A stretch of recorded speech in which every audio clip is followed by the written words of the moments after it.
It is 1878. You stand on the balcony of the largest building in red dust, looking down at a town that moves when you tell it to move. The saloon below belongs to you. The freight company belongs to you.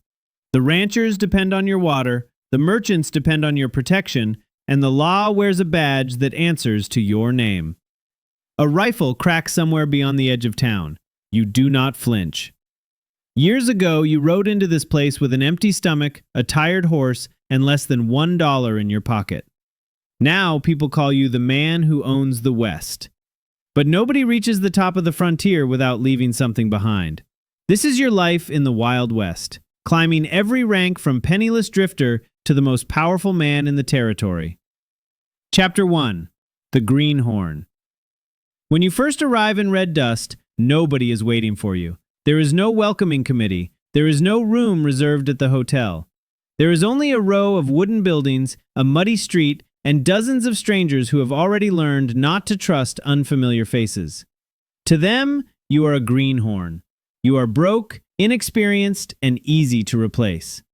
You sleep beside your horse because even the cheapest room costs more than you have. During the day, you search for anything that pays. You sweep the saloon before it opens. You unload freight from wagons. You muck out stalls until the smell follows you back into town. At night, you buy the least expensive meal you can find and listen to men talk about fortunes hidden beyond the horizon. Some claim they will discover gold. Some plan to build ranches. Others are simply running from lives they no longer want. The frontier is advertised as a land of opportunity, but you quickly learn that opportunity usually belongs to whoever already has money, land, or powerful friends. You have none of those things. What you do have is a willingness to work and very little left to lose. After several hungry weeks, a ranch foreman offers you a job. The pay is low, the hours are brutal, the work may kill you. You accept before he finishes explaining it. For the first time since arriving in red dust, you have moved up one rank. You are no longer a drifter, you are a cowhand. Chapter 2. The Cowhand. The cowboy life is nothing like the stories told in Eastern newspapers. There are no cheering crowds. There are no clean shirts or perfect sunsets. There is dust in your eyes, rain in your bedroll, and an animal beneath you that may decide to throw you into the dirt without warning.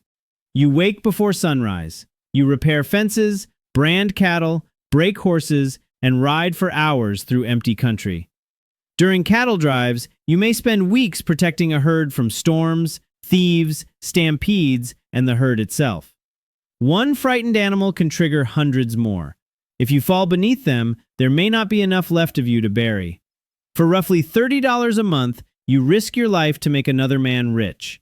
But the ranch gives you something money cannot. It teaches you how to survive. You learn to read a storm before the clouds arrive. You learn to navigate by the stars. You learn which trails hold water and which ones lead nowhere.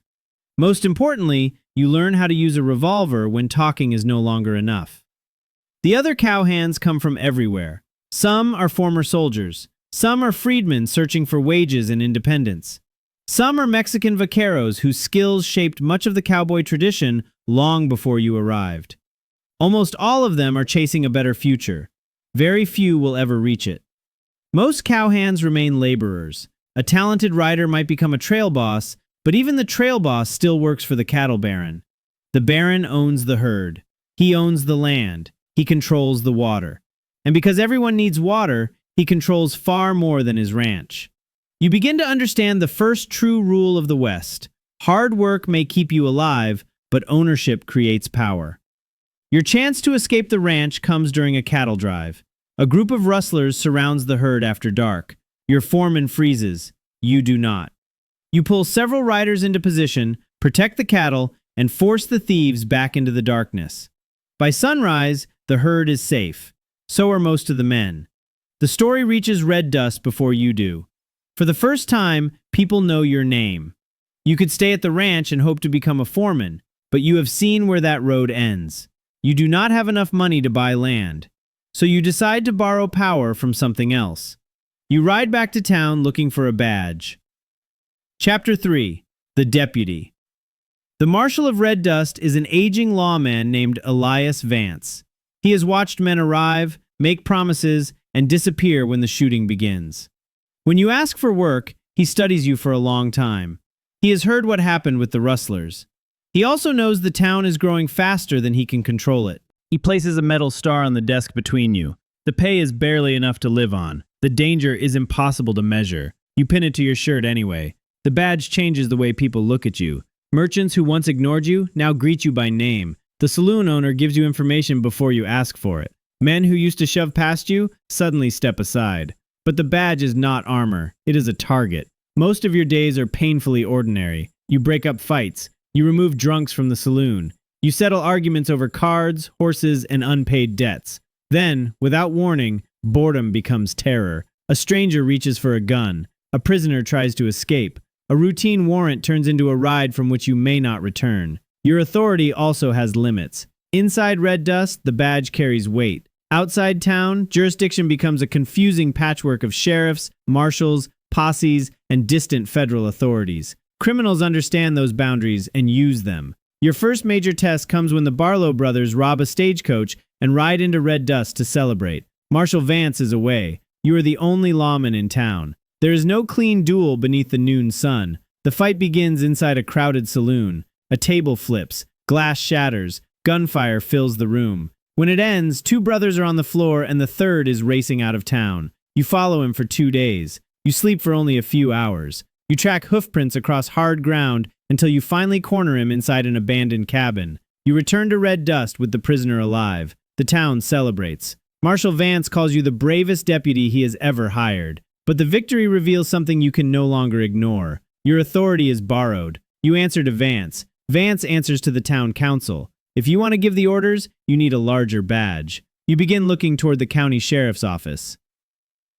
Chapter 4. The Sheriff.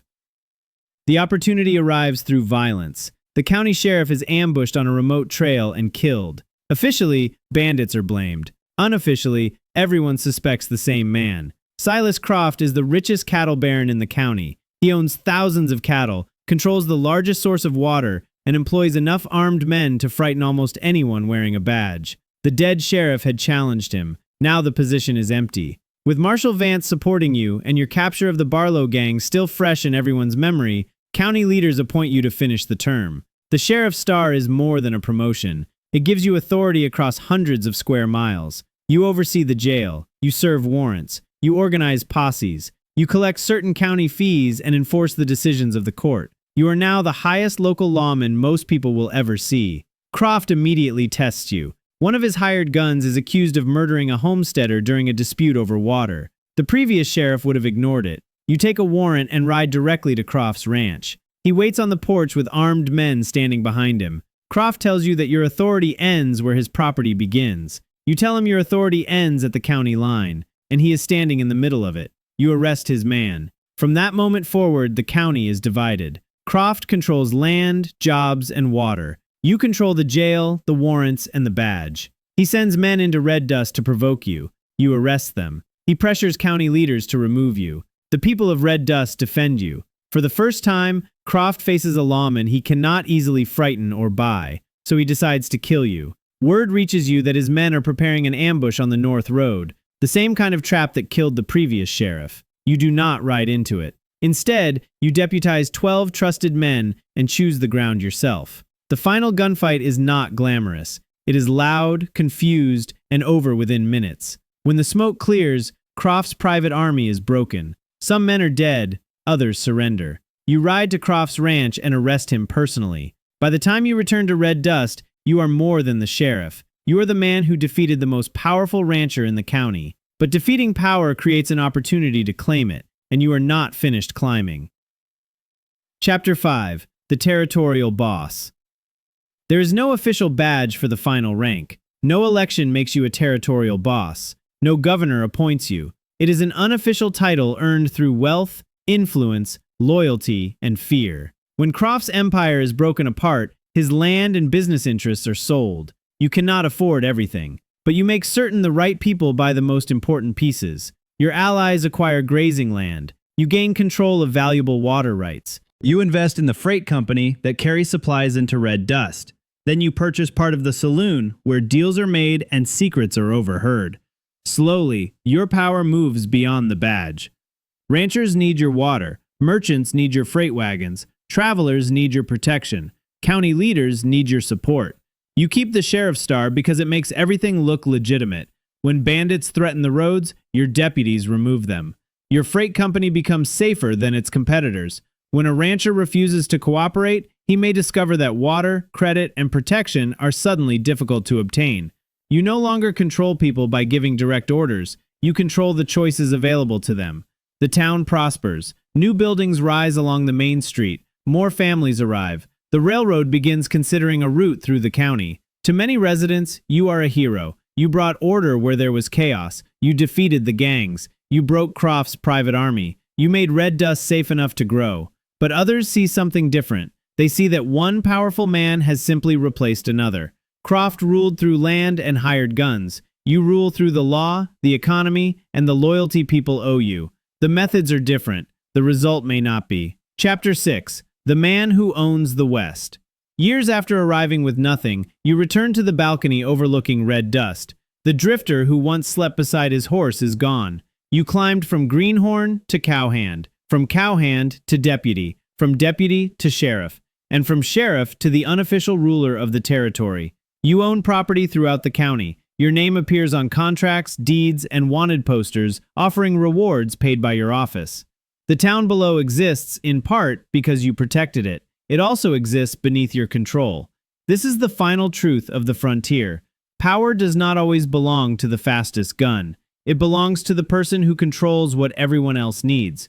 You came west searching for a way to survive. You survived by learning to ride. You rose by learning to fight. You conquered by learning to own. Now you have reached the highest rank, but the view from the top leaves you with one final question. Did you bring law and prosperity to the frontier? Or did you become another powerful man who decided the rules no longer applied to him?